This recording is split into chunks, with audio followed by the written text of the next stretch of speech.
নমস্কার, আমি doctor review Niyogi. আপনাদের দৈনন্দিন জীবনে স্বাস্থ্য সম্বন্ধে যেসব ডাউটস রয়েছে সেইগুলো বিষয়ে কথা বলতে আমি এখানে এই প্ল্যাটফর্মে এসেছি। আজকে আমরা কথা বলবো ডায়াবেটিস নিয়ে। ডায়াবেটিস একটা খুব কমন সমস্যা হয়ে দাঁড়িয়েছে এই সমাজে।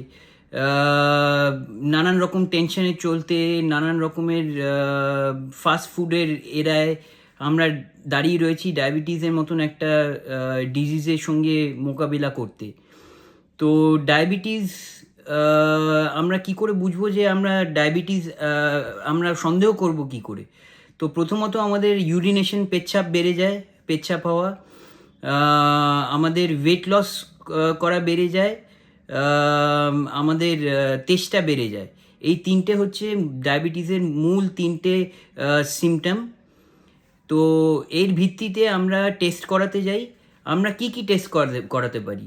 আমরা ফাস্টিং ব্লাড সুগার করাতে পারি, আমরা পোস্টপ্র্যান্ডিয়াল ব্লাড সুগার করাতে পারি, আর আমরা করাতে পারি glycated haemoglobin HbA1c। Fasting blood সুগারে আমরা কি করে বুঝবো যে আমাদের ডায়াবেটিস হয়েছে? তো ফাস্টিং ব্লাড সুগার যদি 100 নিচে থাকে তাহলে সেটা আমরা মনে করি যে ডায়াবেটিস নয়। 100 বেশি থাকে তাহলে সেটা হচ্ছে ডায়াবেটিস বলে মনে করি আমরা। 100 থেকে 125 প্রি ডায়াবেটিস মনে করি, 125-এর ঊর্ধ্বে 125 এবং 125-এর ঊর্ধ্বে হচ্ছে সেটাকে ডায়াবেটিস বলে মনে করি। তেমনি পোস্টপ্র্যান্ডিয়াল ব্লাড সুগারকে আমরা যদি 140-এর ওপর দেখি সেটাকে আমরা প্রি ডায়াবেটিস বলি, আর যদি সেটাকে আমরা 200-র ওপরে দেখি সেটাকে আমরা ডায়াবেটিস বলে মনে করি।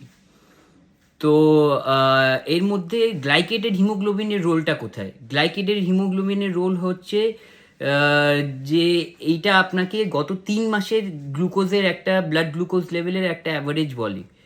তো গ্লাইকেটেড হিমোগ্লোবিনে আমরা বুঝতে পারি যে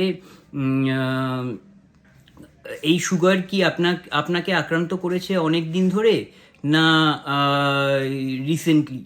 এটা আমরা বুঝতে পারি গ্লাইকেটেড হিমোগ্লোবিন লেভেল থেকে। কি করে না, গ্লাইকেটেড হিমোগ্লোবিন লেভেল যদি 6.5-এর ওপরে থাকে তাহলে সেটাকে ডায়াবেটিস বলে মনে করি, আর যদি 6.5 বা 5.7-এর নিচে থাকে সেটাকে আমরা